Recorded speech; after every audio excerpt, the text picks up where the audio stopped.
ever lost data mid-transaction during a database crash? ACID is exactly what prevents that nightmare. ACID is an acronym for 4 properties that guarantee reliable database transactions. Atomicity means a transaction is all or nothing. If any part fails, the whole thing rolls back. Consistency means the database always transitions from one valid state to another, enforcing all your constraints and rules. Isolation means concurrent transactions don't see each other's in-progress changes. 2 users updating the same row at the same time are protected from conflicts. And durability means once a transaction commits, it persists, even if the power goes out a millisecond later. Here's what this looks like in PostgreSQL. Wrapping operations in begin and commit declares a transaction.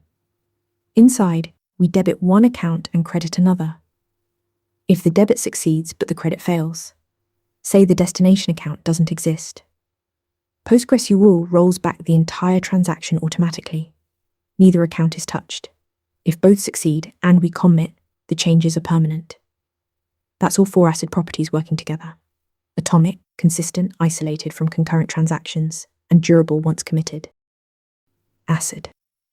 Atomicity, consistency, isolation, durability is the foundation of every reliable database system. Like and subscribe for more PostgreSQL interview prep. Want to get better at answering questions like this? With Interview Mentor, you practice real interview questions out loud. You get personalized feedback and a grade on every answer, and you can track your improvement over time.